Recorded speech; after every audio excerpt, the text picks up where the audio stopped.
Mr. Collins was not left long to the silent contemplation of his successful love, for Miss Bennet, having dawdled about in the vestibule and to watch the end of the conference, no sooner saw Elizabeth open the door with a quick step past her toward the staircase than she entered the breakfast-room, and congratulated both him and herself in warm terms on the happy prospect of their near connection.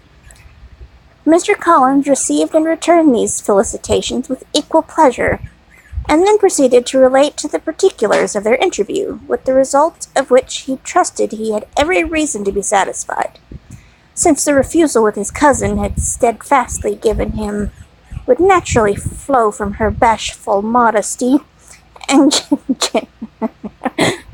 and genuine delicacy of her character. This information, however, startled Mrs. Bennet. She would have been glad to be equally satisfied that her daughter had meant to encourage him by protesting against his proposals, but she dared not believe it, and could not help saying so. "But depend upon it, Mr. Collins," she added, "that Lizzie shall be brought to reason. I will speak to her about it myself directly. She is a very headstrong, foolish girl, and does not know her interest, but I will make her know it." "Pardon me for interrupting you, madam," cried Mr. Collins, "but if she is really headstrong and foolish, I know not whether she would altogether be a very desirable wife to a man in my situation, who naturally looks for happiness in the marriage state. If, therefore, she actually persists in rejecting my suit, perhaps it were better not to force her into accepting me, because if liable to such defects of temper, she could not contribute much to my felicity." "Sir, you quite misunderstand me," said Miss Bennet, alarmed. "Lizzie is only headstrong in such matters as these. In everything else she is as good-natured a girl as ever lived. I will go directly to Mr. Bennet, and we shall very soon settle it with her, I am sure." She would not give him time to reply, but hurrying instantly to her husband, called out as she entered the library, "Oh, Mr. Bennet, you are wanted immediately. We are all in an uproar. You must come and make Lizzie marry Mr. Collins, for she vows she will not have him, and if you do not make haste, he will change his mind and not have her." Mr. Bennet raised his eyes from his book as she entered, and fixed them on her face with a calm unconcern which was not at the least altered by her communication. "I have not the pleasure of understanding you," he said, when he had finished her speech. "Of what are you talking?" "Of Mr. Collins and Lizzie. Lizzie declares she will not have Mr. Collins, and Mr. Collins begins to say that he will not have Lizzie." "And what am I to do on this occasion? It seems a hopeless business." "Speak to Lizzie about it yourself. Tell her that you insist upon her marrying him." "Let her be called down. She shall hear my opinion." Mrs. Bennet rang the bell, and Mrs. Elizabeth was summoned to the library. "Come here, child," cried her father, as she appeared. "I have sent for you on an affair of importance. I understand that Mr. Collins has made you an offer of marriage. Is it true?" Elizabeth replied that it was. "Very well. And this offer of marriage you have refused?" "I have, sir." "Very well. We now come to the point. Your mother insists upon you accepting it. Is it not so, Mrs. Bennet?" "Yes, or I will never see her again." "An unhappy alternative is before you, Elizabeth. From this day you must be a stranger to one of your parents. Your mother will never see you again if you do not marry Mr. Collins, and I will never see you again if you do." Elizabeth could not but smile at such a conclusion Elizabeth could not but smile at such a conclusion of such a beginning. There we go. Blah, blah, blah, blah.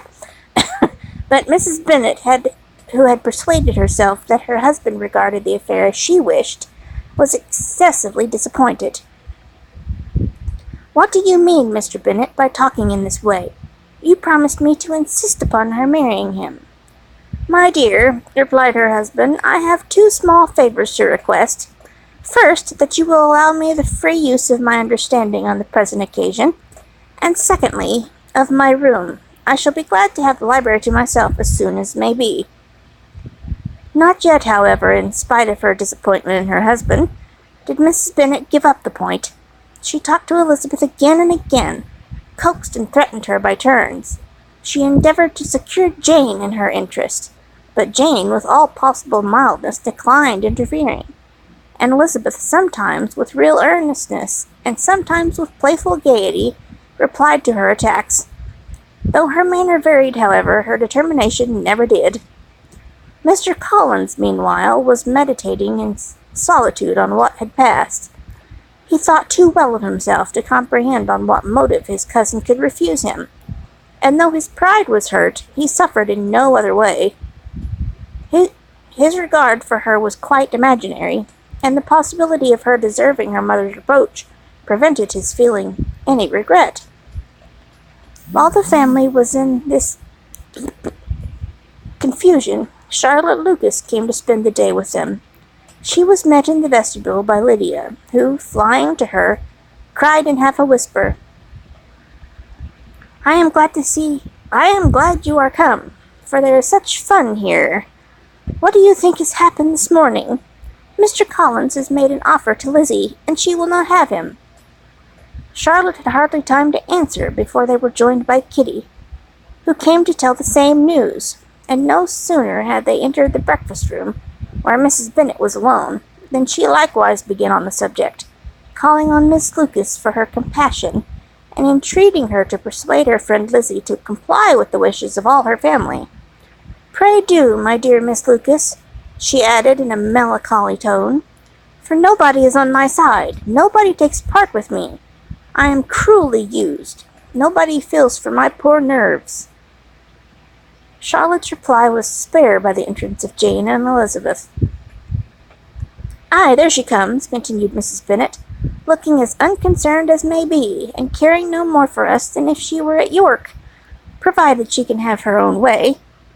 "But I tell you what, Miss Lizzie, if you take it into your head to go on refusing every offer of marriage in this way, you will never get a husband at all, and I am sure I do not know who is to maintain you when your father is dead.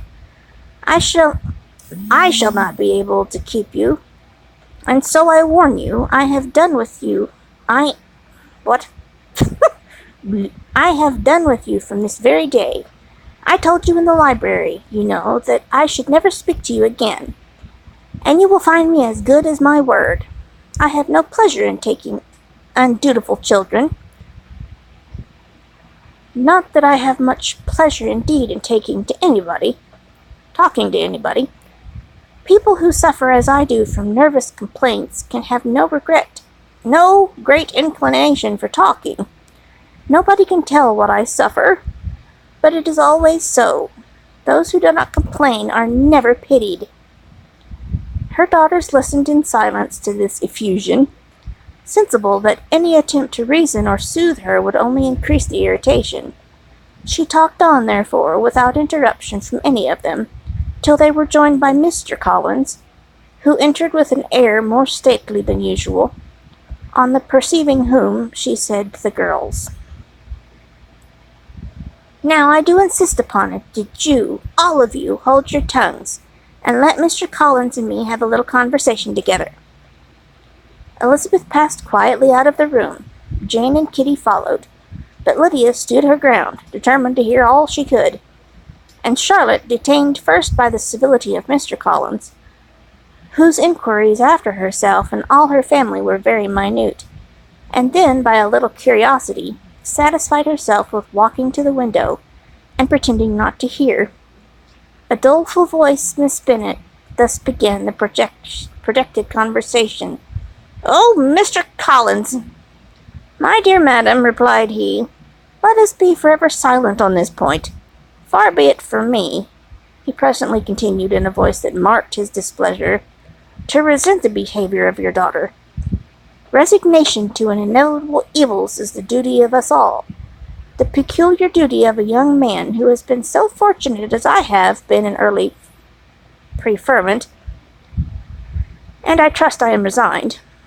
Perhaps not the less so from feeling a doubt of my positive happiness, had my fair cousin honored me with her hand, for I have often observed that resignation is so perfect as when the blessing denied begins to lose somewhat of its value in our estimation. You will not, I hope, consider me as showing any disrespect to your family, my dear madam, but thus withdrawing my pretensions to your daughter's favour, without having paid yourself and Mr. Bennet the compliment of requesting you to interpose your authority in my behalf. My conduct may, I fear, be objectionable in having accepted my dismission from your daughter's lips instead of your own, but we are all liable to error.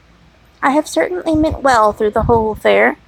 My object has been to secure an amiable companion for myself, with due consideration for the advantage of all your family, and in my manner has been all reprehensible. I here beg leave to apologize.